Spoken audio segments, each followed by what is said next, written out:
C'est un cheval malheureux, ça. Cet homme qui se plaît à fanfaronner devant notre caméra, c'est Jean-Claude Olivier. À 67 ans, ce notable du Tarn-et-Garonne est à la tête de nombreuses sociétés, dont les célèbres écuries des Elfes Blancs à Réalville, non loin de Montauban. Une structure qui s'étend sur près de 150 hectares et abrite un élevage de 320 têtes, dont une grande majorité appartient à la race des Lipisans, peu développée en France. Depuis que les services vétérinaires de la région ont été saisis pour des signalements de maltraitance d'animaux, l'homme est dans la tourmente. Une enquête préliminaire a été ouverte il y a quelques jours par le parquet de Montauban après le dépôt d'une plainte de près de 300 pages par une association de protection des équidés. Quelques jours après l'intervention des services vétérinaires et la saisie de 4 chevaux sur le domaine de Jean-Claude Olivier, l'affaire a enflammé les réseaux sociaux. Un groupe a même été créé sur Facebook avec pas loin de 3000 membres inscrits en moins d'une semaine. Des témoignages accablants qui laissent indiquer que de nombreuses bêtes rachitiques étaient cloisonnées dans des sortes de bétaillères, à l'abri de la lumière pendant de nombreux mois et dans des conditions d'hygiène déplorables. C'est 3000 personnes qui rêvent d'en découdre avec quelqu'un qui représente quelque chose, parce qu'ils ne me connaissent pas. Alors je représente quoi ? Je représenterai quelqu'un qui maltraiterait les animaux. C'est très mal vu, ça, de maltraiter les animaux. Et tant mieux, c'est normal. Alors par contre, qu'est-ce qui s'appelle maltraiter les animaux ? C'est ça que je veux savoir. Parce qu'entre maltraiter des animaux et les conduire normalement de manière extensive dans un élevage, il y a une nuance. Et moi, je revendique de conduire mon élevage de manière extensive. Je fais attention aux coûts, parce que je n'ai pas le choix. Je fais attention aux coûts. Et je pense que vous, avant de dépenser votre salaire, vous vérifiez combien vous avez de salaire. Et bien nous, c'est la même chose. Marie-Paul habite de l'autre côté de la colline, à quelques kilomètres du domaine. Elle fait partie de ceux qui ont accepté d'apporter leur témoignage. Même si elle n'a jamais assisté elle-même à des faits de maltraitance, elle raconte qu'avec les années, elle a vu l'état des chevaux se dégrader. Ça fait déjà pas mal de temps que je ne passe plus par les Elfes, parce que je coupais souvent en venant de Caussade pour rentrer chez moi. Mais quand je voyais les chevaux dans les prés, dans l'état où ils étaient, j'en étais malade. Malgré notre insistance, personne à l'intérieur de la structure n'a souhaité témoigner devant notre caméra. Mais les faits reprochés à M. Olivier par une dizaine d'anciens employés ne laissent pas vraiment planer de doute. Nous avons vu à l'aube M. Olivier arriver pour voir son troupeau de poulinières.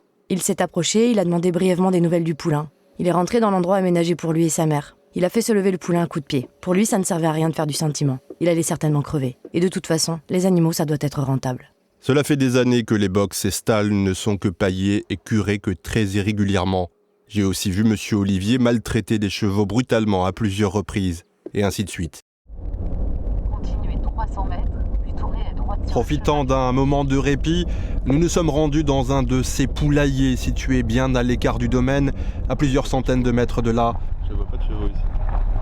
À notre arrivée, le ménage avait sans doute été fait, mais des traces d'excréments encore bien visibles et fraîches pourraient laisser croire que plusieurs dizaines de chevaux étaient sans doute encore entassés quelques jours avant notre passage.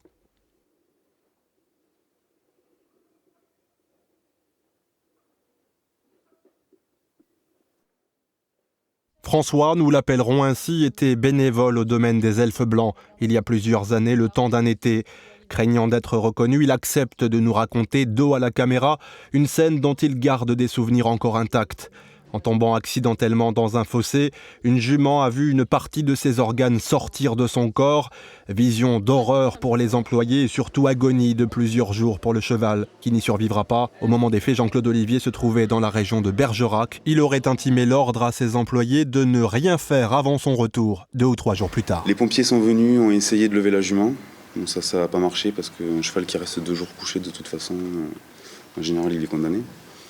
Et elle a agonisé comme ça pendant au moins 3 jours. Quoi. Vous voulez dire que le personnel qui était là à cette époque-là a laissé cette jument pendant plusieurs jours, ouais. Sans assistance.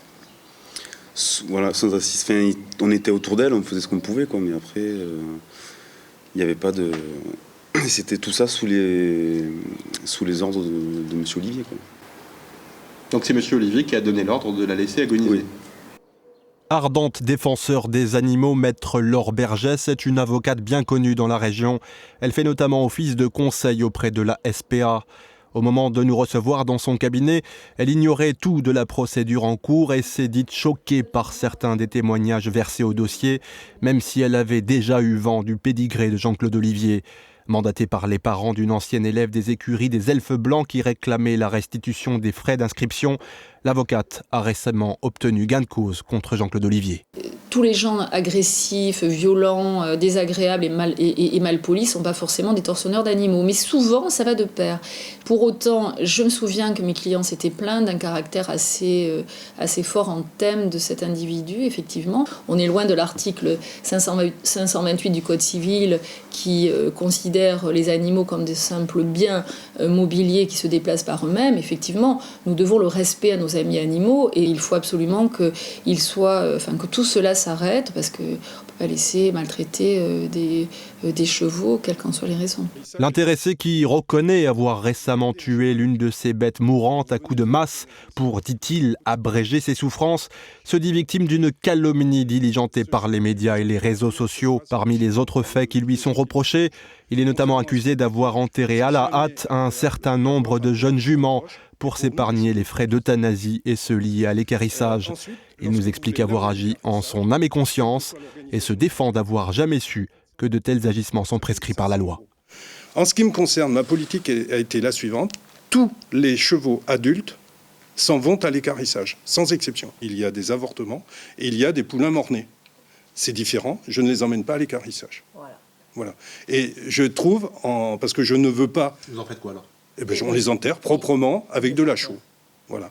Et c'est une technique qui est très possible. Simplement, ce que je ne savais pas, c'est qu'on n'avait pas le droit de le faire pour des chevaux, des petits chevaux. Et je peux vous assurer que les pratiques dans ce domaine-là, dans le monde rural, sont plus que fréquentes, même pour des adultes. Et alors, il se peut par contre qu'à mon insu, on ait enterré des chevaux qui auraient été perdus par accident sans que je le sache. Ça se peut, ça. Qui aurait fait ça alors ? Je n'en sais rien, monsieur. Si le parquet de Montauban décidait de donner suite à cette plainte, l'affaire pourrait être requalifiée en sévices graves et actes de cruauté envers les animaux. Dans un tel cas de figure, Jean-Claude Olivier risquerait jusqu'à 2 ans d'emprisonnement et 30 000 € d'amende. La SPA et la Fondation 30 millions d'amis devraient se constituer partie civile.